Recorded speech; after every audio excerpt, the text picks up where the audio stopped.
तो सीजेपी के इस विरोध प्रदर्शन के साथ ही इस पर सियासत भी तेज है। विपक्ष ने सीजेपी के विरोध प्रदर्शन को मुद्दा बना लिया है, सरकार पर जोरदार हमला बोला है। विपक्ष मांग कर रहा है कि सीजेपी की मांगों को सरकार मान ले।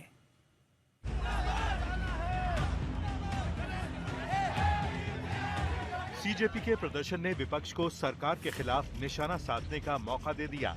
आम आदमी पार्टी के दो नेता मनीष सिसोदिया और संजय सिंह सीजेपी के समर्थन में जंतर मंतर पहुंचे, जहां पुलिस अफसर से उनकी तीखी बहस हुई। आपको वहां हमने कहा था कि उस वाला वो रास्ता खुला है, आप प्लीज उधर से आ जाइए। तो इधर से मान लो। नहीं सुनो, एक मिनट सुनो ना। हाँ। वो रास्ता है जंतर मंतर के लिए। ये है ना रास्ता यहाँ से रास्ता नहीं है सर। ये रास्ता नहीं भाई।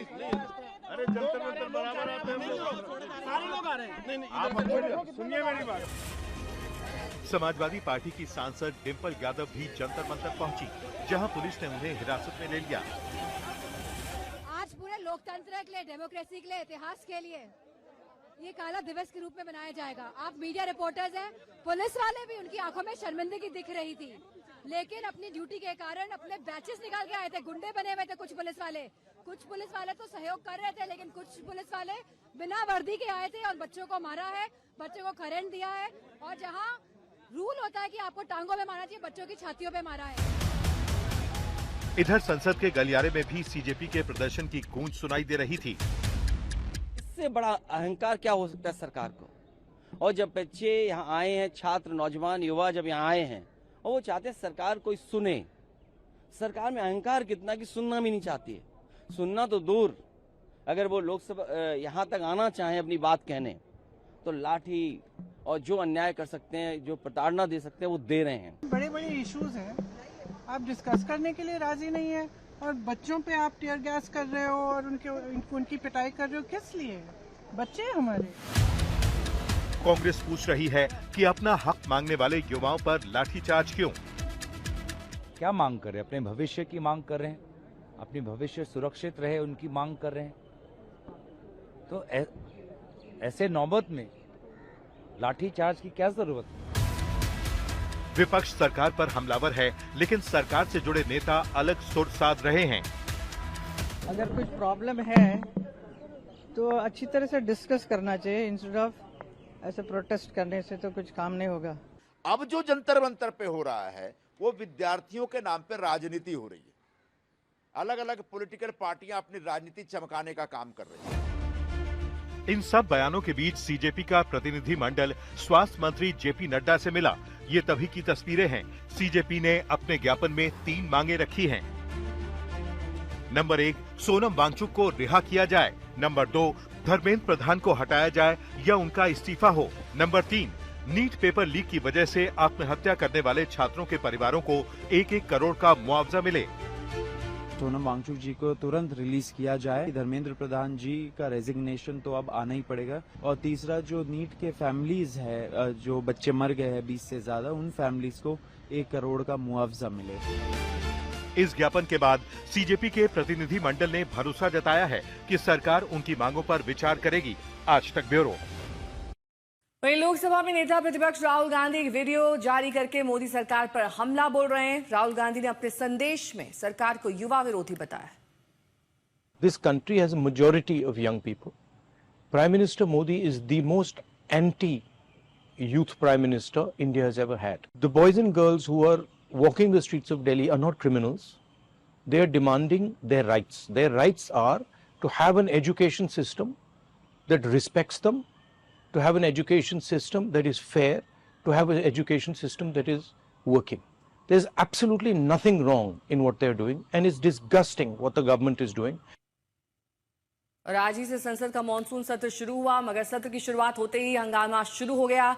लोकसभा राज्यसभा दोनों सदनों में विपक्षी सांसदों ने पेपर लीक का मुद्दा उठाया, जिसके बाद हंगामा हुआ और सदन की कार्रवाई को कई बार स्थगित करना पड़ा।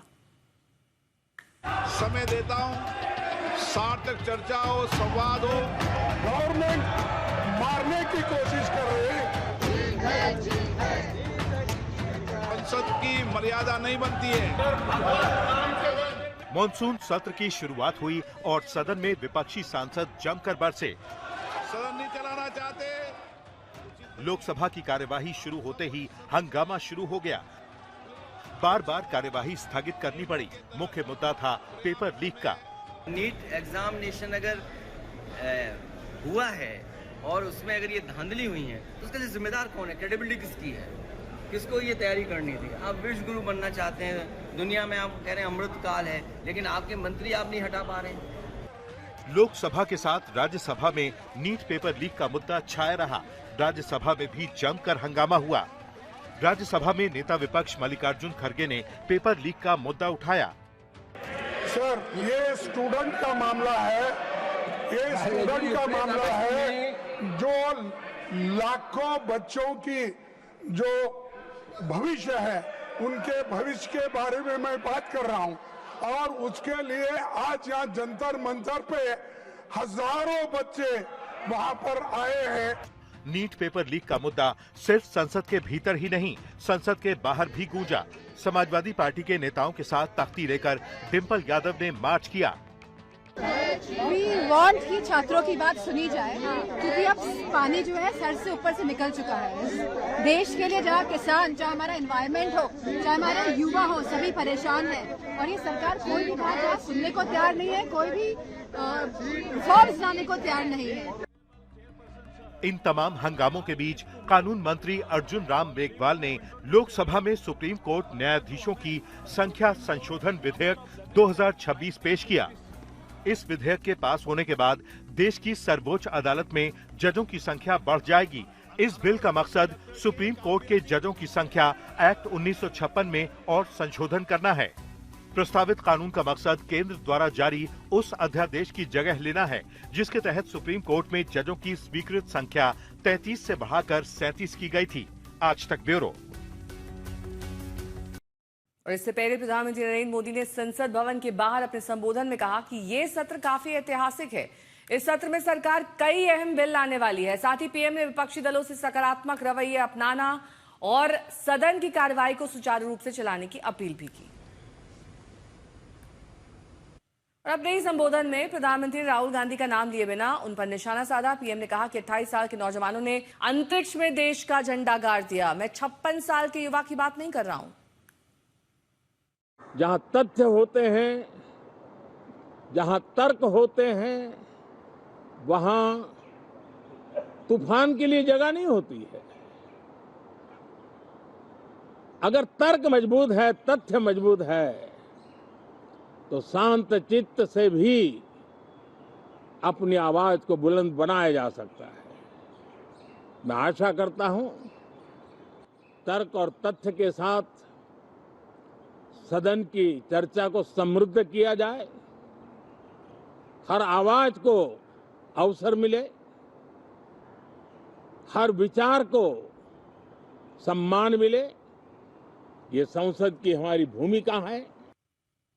कांग्रेस सांसद रेणुका चौधरी ने पीएम मोदी के बयान पर तीखा पलटवार किया है। उन्होंने कहा कि पीएम मोदी को किसी और चिंता नहीं करनी चाहिए।